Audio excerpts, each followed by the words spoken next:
Do you like bubble gum? I do. We've got a great story for you today. I'm Lisa Spencer. This is Bitsy, and this is Lila. And this book is called Pop, The Invention of Bubble Gum by Megan McCarthy. Let's see who started this wonderful bubblegum sensation. On a small street in Philadelphia in the 1920s, there was a factory owned by the Fleer family. Inside the factory, lots of gum and candy were made. Working upstairs was a young accountant named Walter Dimer. His job was to add numbers and balance budgets. He knew lots about math, but not much about gum. There wasn't much space in the building, so a new experimental laboratory was moved into the office next to Walter's. In came lots of beakers and pots and tubes. What could be going on? The big secret was that the company was trying to make a new kind of gum. Chewing gum had already been around for centuries. Men in top hats and women in puffy dresses chewed gum for fun and to cure things like stomach aches. The ancient Greeks chewed the sap of the mastic tree. And American Indians introduced early settlers to spruce tree resin, a sticky substance that could be chewed.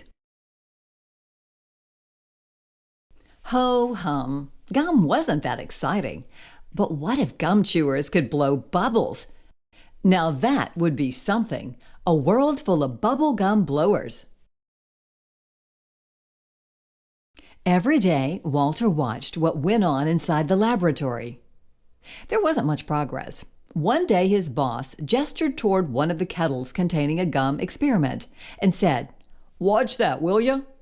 After a while, I was not only watching it, I was doing it, Walter said. He added a bit of this and a bit of that, but still nothing. Perhaps making a new gum wasn't possible after all, and soon Walter's boss had given up. But Walter hadn't. He spent months playing with different mixtures. Finally, something was happening. Bubbles! Big, glorious bubbles! The mixture needed flavor, so Walter added a bit of cinnamon, a dash of wintergreen, a drop of vanilla. Could this bubbling batch be bubble gum? Walter put a wad into his mouth and began to chew. When the time was right, he blew a magnificent bubble. "I had it," Walter said. Excitingly, he passed out the mixture for his coworkers to try. "We were blowing bubbles, prancing all over the place." Sadly, the next day the mixture was as hard as a rock. It wouldn't blow a bubble worth a darn. But Walter didn't give up. Back to work he went. After many more months of adding this and that, top secret ingredients he could never share, Walter found what he was looking for. It bubbled and popped. Could this batch finally be bubble gum? To finish this grand creation, he needed some color. "Pink coloring was the only one I had," said the inventor, so in it went. A batch was cut into pieces and 5 pounds of it was brought to a local mom-and-pop store. It was the day after Christmas, and the kids who came into the store got the present of a lifetime. They were the first people in the world to try a bubble gum that worked. That day, Walter gave lessons on how to blow bubbles. Everyone loved bubble gum. "When the kids discovered what it could do, it sold out that afternoon," Walter said. Walter's Dubble Bubble was such a success that the Fleer Corporation made truckloads of delicious bubble gum. It was delivered to small stores and big stores alike.